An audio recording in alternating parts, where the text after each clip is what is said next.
Check out our exclusive documentary, The Rise and Fall of ISIS, over on armchairhistory.tv, along with several other Armchair Historian exclusives. Use the code below for a discount on your first month. Travel and commerce on the high seas has always been threatened by those looking to prey on the weak and vulnerable.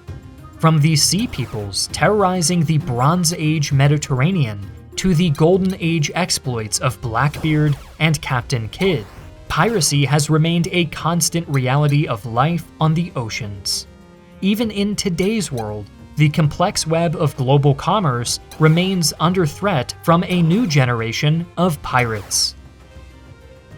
The timeless nature of piracy has been the cause for many states, both old and new, to enact their own laws aimed at tackling the problem. Historically, the growing influence of Anglo-American common law over the 18th to 19th centuries helped establish an important precedent that piracy was an offense against the universal laws of civilized society. Essentially, it was one of the first international laws, stating that pirates were not given the legal protection of any nation because the nature of their crime was an international one.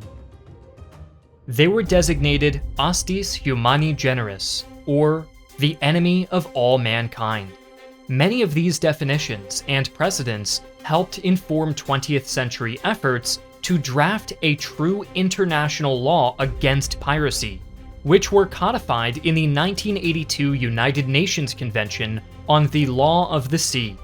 This effectively defined the modern pirate, whose activity consisted of any illegal acts of violence, detention, or depredation committed on the high seas outside the jurisdiction of any state, including the act of inciting piracy or voluntary participation in the operation of a pirate ship. Seaborne commerce makes up 80% of world trade, meaning commodities rely on sea vessels to transport their goods between each other. Global shipping is lucrative, leaving cargo ships and ocean platforms vulnerable for hijackers and robbers. While this might inspire stories of black sails and Jolly Rogers, the reality of piracy is very much different, thanks to a number of problems that began to appear over the 20th century. Following the Second World War, the presence of Western European merchant fleets significantly declined, as post-war recovery forced them to divert resources away from supporting their maritime forces. Businessmen also felt the bite of this cost-cutting. To reduce expenses, ship owners who historically relied on tax-heavy countries like the US or Britain instead transferred their registrations to cheaper and more lenient regimes like Panama and Liberia. This practice is known as using flags of convenience, meaning fewer merchant vessels flew Western flags. Consequently, major sea powers lost interest in maintaining extensive naval patrols to protect their merchant vessels against piracy. Advancement in maritime technology has also allowed large cargo vessels to operate with a minimal crew. Some of the largest container ships in the world can hold over 14,000 containers while operating almost autonomously. This leaves only a dozen merchant mariners to keep things in check. However, such a minimal crew makes it far easier for pirate groups to attack them. Working and traveling on the high seas has been a risky venture ever since the age of sail, so wise sailors and travelers know to prepare themselves for the unexpected. That's why I recommend the sponsor of today's video, Ethos. Getting insurance has always been a frustrating experience, but Ethos helps people get coverage in minutes instead of weeks by eliminating medical exams and blood tests, making getting life insurance fast, easy, and convenient, so you can get back to what matters most, your family. I'm a married business owner in my mid-20s, but I know that life insurance provides financial protection for my wife and loved ones in their most vulnerable moments. And as a homeowner, having coverage that lasts at least as long as a mortgage can help tremendously should something unexpected happen. Applying is easy and 100% online. No medical exams or blood tests required, for coverage up to $2 million. It only took me a few minutes to answer some simple questions about my height, weight, personal and family medical history, habits, and finances and employment. It's also fast. Get a quote in seconds, apply in minutes, and in most cases, get coverage in the same day. Lock in your rate now with Ethos. Scan here or click the link in the description below. Far from the stereotype of amateur swashbucklers, modern pirates are professional career criminals with little remorse for their targets. Professionals chase big money. Container ships can be robbed for cash and valuables, while the very ship itself can be stolen as the crew are left adrift in the ocean. In some cases, not even the crew are spared. In 2005 alone, the typical ransom for a hostage could land a pirate between $100,000 to $200,000 US. By 2009, that average had risen to over $2 million US. Worse still, these ransoms were often successful. From their perspective, crime did pay. Not only was this lucrative, but many pirates tended to avoid capture, while the ones who were captured hardly received justice. Prior to the 20th century, piracy was often met with brutal punishments that ended with execution. Nowadays, international law prohibits such capital punishment, meaning pirates that are captured by military or police vessels are often detained for a certain period before being let go. Ironically, it's safer for a pirate ship to be captured than to attempt outrunning or attacking any naval vessels that come for them. The conditions that help piracy flourish aren't all related to opportunity.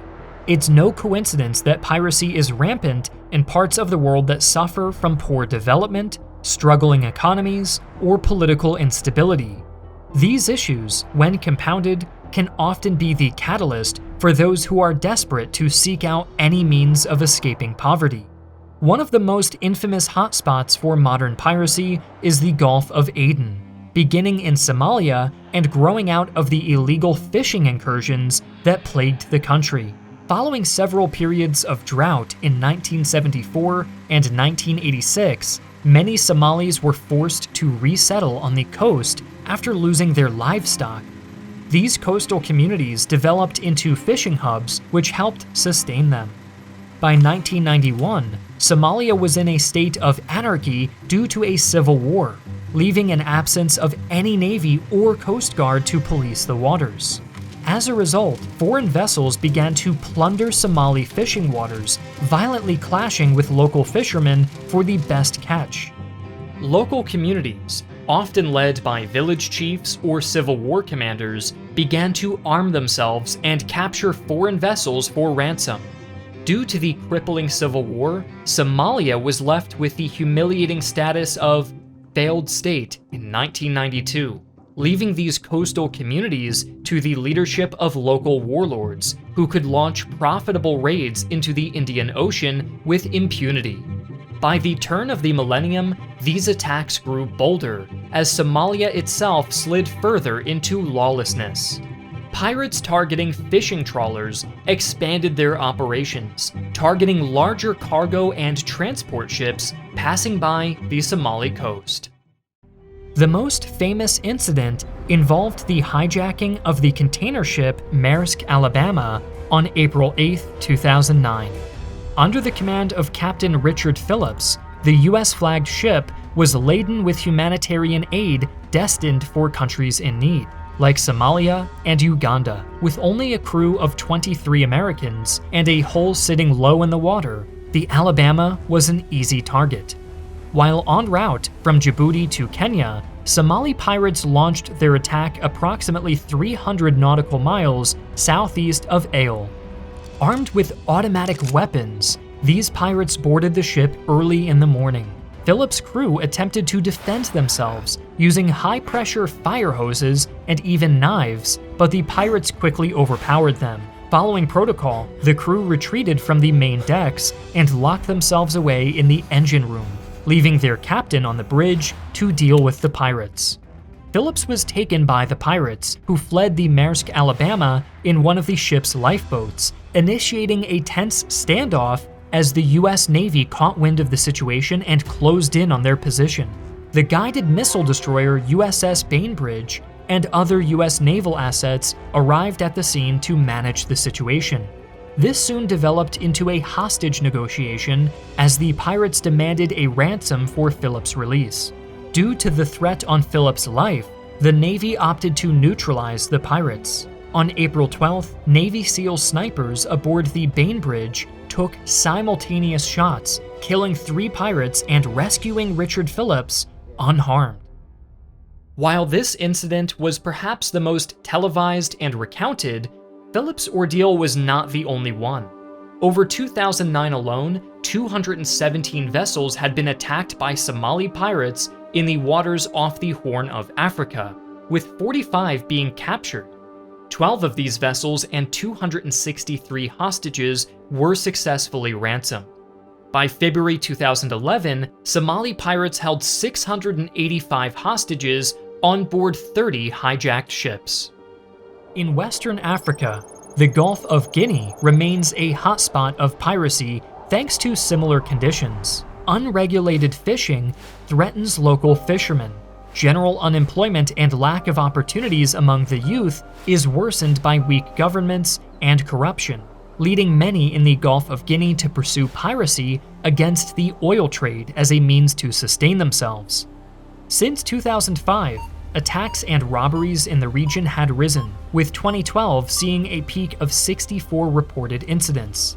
The actual numbers were believed to be much higher, however, as many other incidents went unreported due to fear of reprisals against suspected vessels returning to the Gulf. This fear was not unwarranted, as pirates operating in this region were known to be especially violent. A noted incident in 2006 involved the hijacking of the Russian oil tanker Shkotova, where the pirates attacked the ship with automatic rifles and RPGs before attempting to board it. The size of the area also makes it hard for regional powers to police the waters. Many countries in the region are affected, as pirates establish enclaves all across the Gulf's coastal territories. In Guinea, Benin, and Togo, the presence of pirate enclaves is especially egregious, but Nigeria is the worst affected, with 80% of reported incidents originating either from within Nigeria's borders or from its territorial waters. Outside of Africa, one of the most pirate-infested regions in the world is Southeast Asia, with incidents occurring throughout the seas of South China, Sulu, Celebes, and the Malacca Strait. This area of the world has a legacy of piracy dating back to 2,000 years, but a rise in contemporary attacks drew concerns from the international community due to the threat posed to the numerous shipping lanes that run through the region. Since the late 1970s, Southeast Asia has experienced a mix of ups and downs. A surge of economic growth, thanks to global trade, left political development lagging behind, as large populations have not had access to the newly distributed wealth. In some cases, these populations became unintended victims of this economic development. This is especially true for many of the region's maritime cultures, whose traditional livelihoods have been threatened by modernization. The Asian economic crisis of 1997 significantly worsened existing problems in Southeast Asia. Economic inequality, marginalization, the displacement of people, and the expansion of organized crime were worse than ever before, and all helped to contribute to a resurgence in piracy.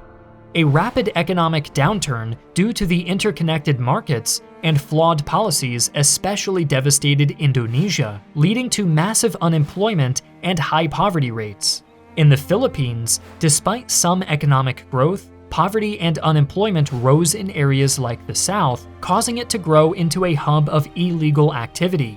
Since the 2000s, piracy has become a constant presence in Southeast Asia, often expanding in areas where political control has grown weak. While the pirates themselves don't seek to topple state governments, they do seek to challenge their authority on the water, and in turn, reap the benefits of controlling these vital waterways. Much like the African channels, the shipping lanes of Asia provide a fortune regardless of scale. Piracy in Southeast Asia can be categorized by the general scope of their operations, especially when it comes to what kind of targets they're looking for. On one end of the spectrum is small-scale piracy, which is usually spontaneous and less violent, effectively low-risk robberies that yield smaller rewards. On the other end of the spectrum are highly organized, well-connected crime groups who are able to pull off large-scale hijackings without detection.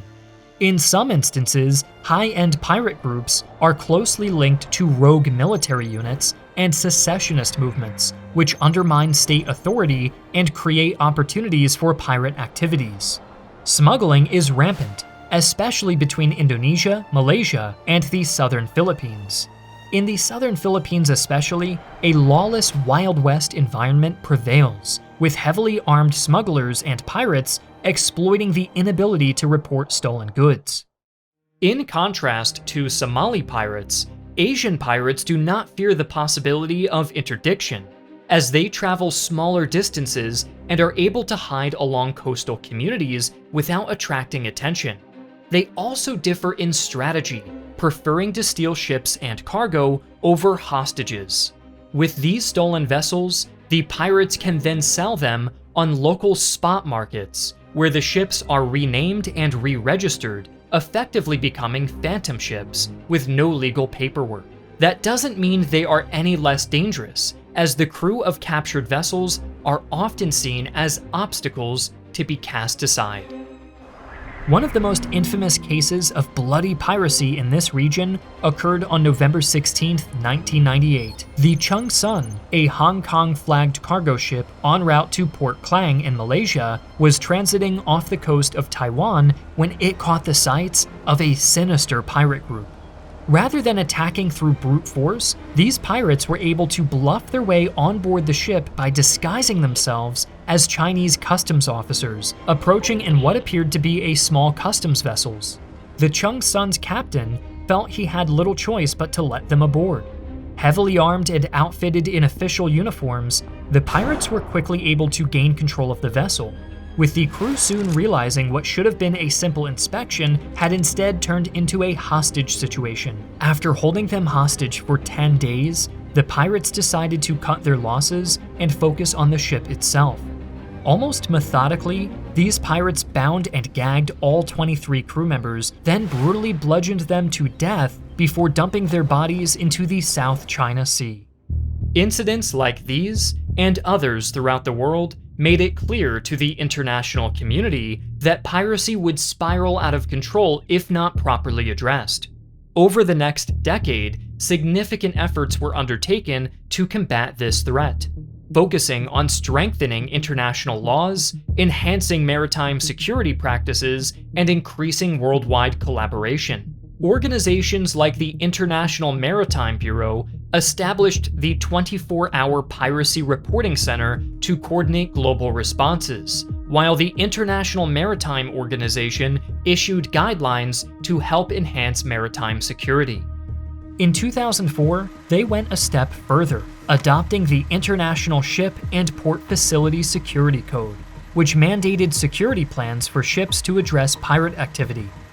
Best management practices were also introduced in 2010, providing practical counter-piracy measures for the shipping industry, which recommended maintaining high speeds and conducting emergency drills to prevent the success of pirate attacks.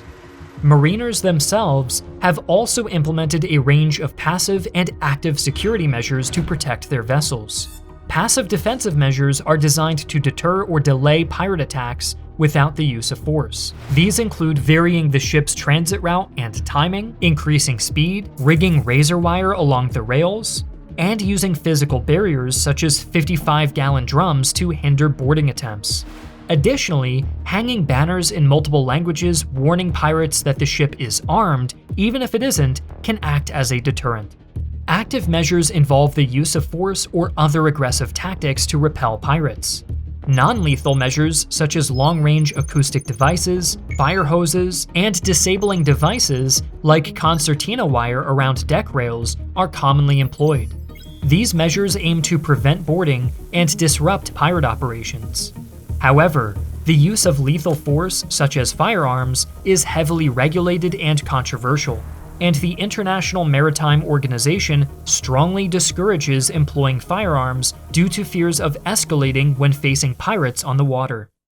US interests in anti-piracy saw a resurgence during the War on Terror, starting with the establishment of Combined Task Force 150 in 2002. Initially a US Navy initiative, it quickly became a multinational task force when command was first handed over to Germany in February of that year.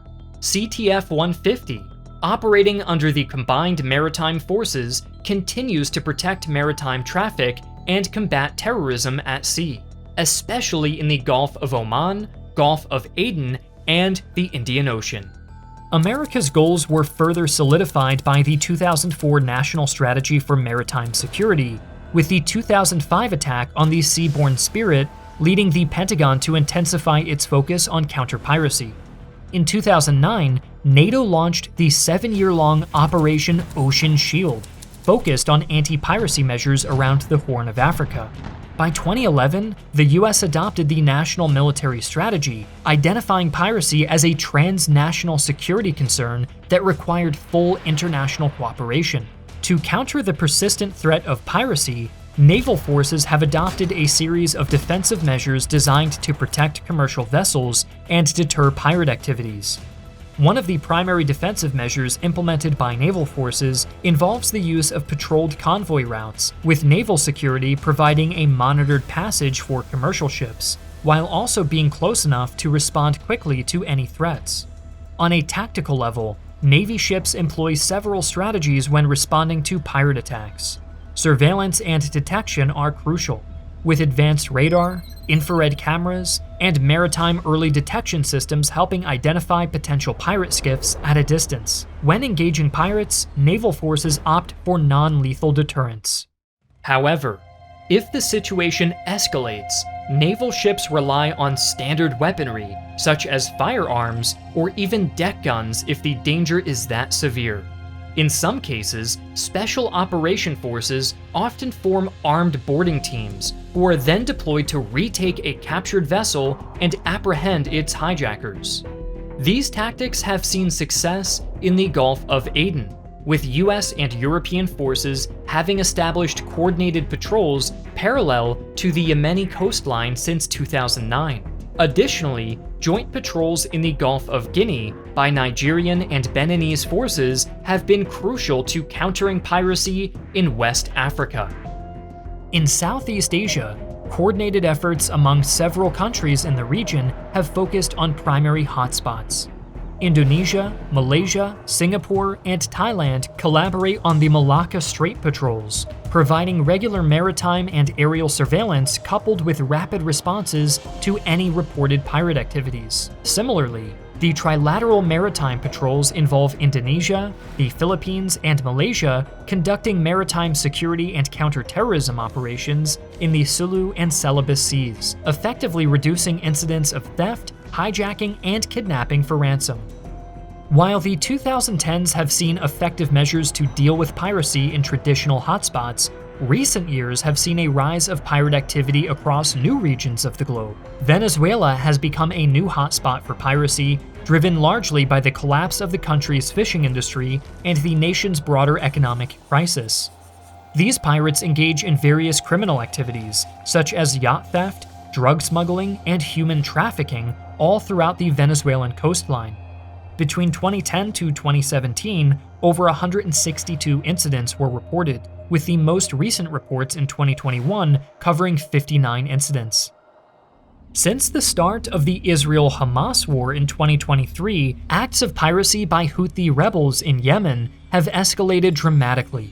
These attacks are mainly focused in the Red Sea and Gulf of Aden regions. Houthi rebels, who have been involved in a prolonged conflict in Yemen, have increasingly turned to maritime piracy as a means to exert control and raise funds for their operations. The Houthis have attacked commercial vessels, with rebels hijacking ships, demanding ransoms, and disrupting maritime trade routes critical for global commerce.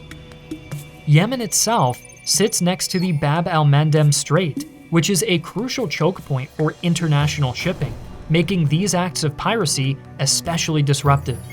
In February of 2024, the US Department of State released a press statement condemning the Houthi activity, claiming that many ships attacked contained food like grain and corn headed for countries in need like Sudan, Ethiopia, and Yemen itself. As a result, international naval forces have had to increase their presence in the region to counter this threat and ensure the safety of maritime routes. Looking ahead into the 2020s, the future of piracy will continue to be shaped by ongoing geopolitics and economic hardships. Regardless of how pirate threats may change, the nature of world commerce means that vessels laden with goods will continue to make for prime targets for any thieves prowling the seas. New hotspots may emerge as global conditions fluctuate, while technological advancements may provide new opportunities for pirates or new countermeasures for maritime security forces in their fight against this enduring crime. Don't forget to check out our website, armchairhistory.tv. We have a lot of exclusive content that we've made and that other creators have made, like our video on India's annexation of Goa or the Front's video on the Luftwaffe during D-Day. Use the code below for a discount on your first month.